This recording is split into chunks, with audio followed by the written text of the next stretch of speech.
feedback, you can say 3-4 लोग जो बोलना चाहेंगे. Anyone? No one. No one wants to say anything? हाँ. Sir, पास आके वीडियो लीजिए इनका, प्रॉपर्ली इधर आके बोल रहे हैं.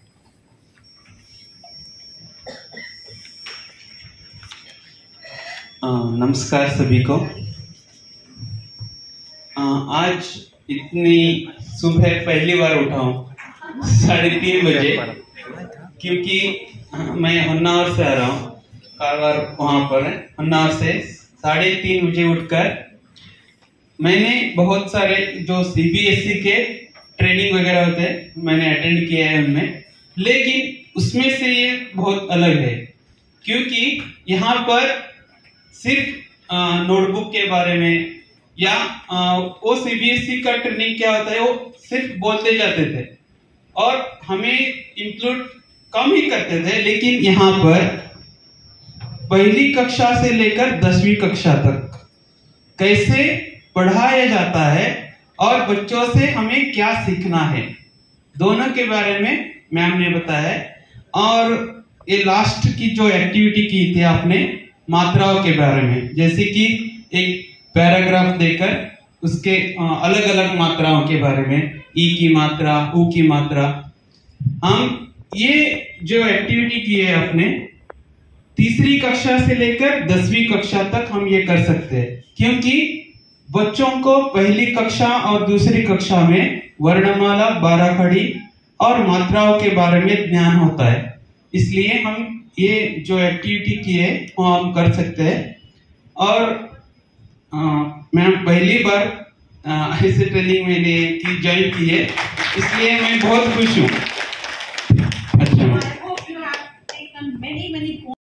आई हूँ तो मुझे ऐसा लग रहा है कि ये जो वर्कशॉप था बहुत ही अच्छा लगा मुझे, क्योंकि मैम ने जो हमें एक्टिविटी के रूप में, क्रियाकलाप के रूप में जो उन्होंने बताया उसके बारे में, तो मैं पहले यहाँ पर आपको बताना चाहती हूँ.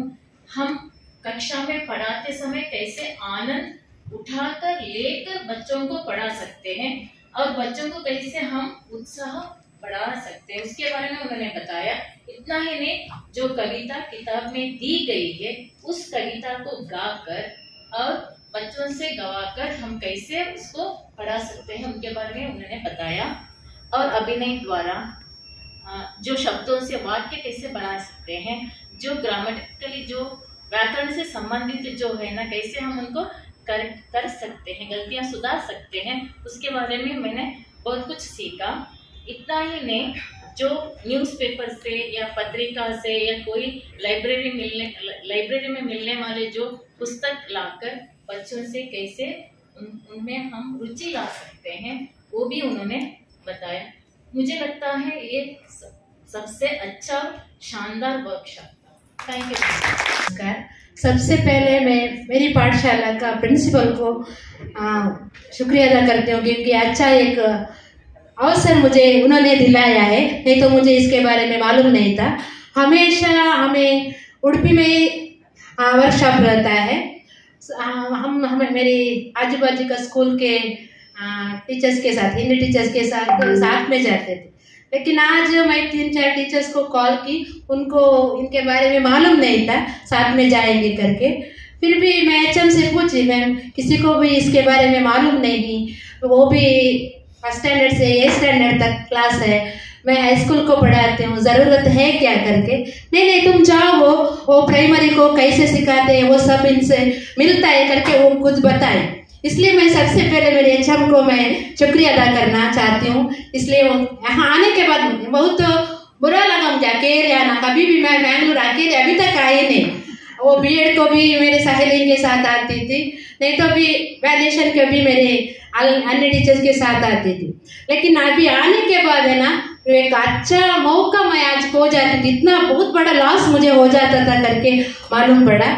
और इसमें वो तो 3 या 4 घंटा मैं कैलकुलेट कर रही थी, मुझे पता ही नहीं चला इतना समय लगा है करके. और क्या है ना, आज सिर्फ हम पाठ, नोट्स, कॉपी वही थोड़ा डांट डपट और कुछ पढ़ा नहीं तो बहुत हमारा पेशेंस भी चली जाता था. लेकिन मैम इसको सब पक्का बताती हूँ, किसी को भी बोझ नहीं होगा। हाँ, इसलिए मैम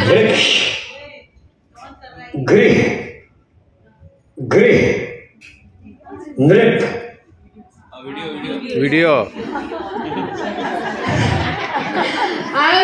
मैम तक मुझे वो अच्छा लगा, वो बच्चों को अलग अलग किताब वो अभी तक मैं चालू नहीं की, सिर्फ थोड़ा तो कविता सब में खुद थोड़ा मैं सिंगर इसलिए मैं खुद ट्यून डाल के सिखाती थी। क्या है पत्रिका और अन्य का कहानी किताब और पिक्चर चिपका के खुद उनसे लिखवाए। ठीक है, सही या गलत कुछ ना कुछ वो सीखने की या लिखने की कोशिश करते हैं ना। इस तरह का अभी तक मैं क्यों नहीं किया, क्यों मेरे मन पे आया नहीं करके बहुत अफसोस हो रहा है। जरूर मैम, आज क्या आप कितना समय हमारे लिए बिताया मैं कभी भी नहीं भूलूंगी। वो आज से बच्चों को एक नया ढंग से मैं सिखाऊंगी करके। आपको कहते हैं जब जागो तब सवेरा, राइट? कोई दिक्कत नहीं है, क्योंकि अभी बहुत सी चीजें ऐसी है जो हमने भी नहीं की हुई, अभी तो मेरे दुनिया देखनी बाकी है। तो जब आप लोगों से मिलते हैं, बहुत सारी बातें होती हैं, फिर मैं उस पर काम करती हूँ, तो सोचती हूँ अभी तक क्यों नहीं किया। क ख ग के लिए जब मैंने बोला अपने बच्चों को, पहले मात्राओं से पहले बोला बेटा यहाँ से शुरू, मम्मी ये तो सब किताबों में, आप फिर से एक नई किताब बना दोगे। मैं कहा नहीं बेटा, मुझे लगता है जरूर, पर उस समय वो बच्चे की बातों में मैं आ गई, मैंने कहा चलो मात्रा से करते। पर फिर से मैं घूम घूम के देख रही हूँ कि उसी में सबसे ज्यादा प्रॉब्लम है। तो इस तरह से आप लोग भी धीरे धीरे और रिफ्लेक्टिव थिंकिंग करेंगे तो आपको और ज्यादा पता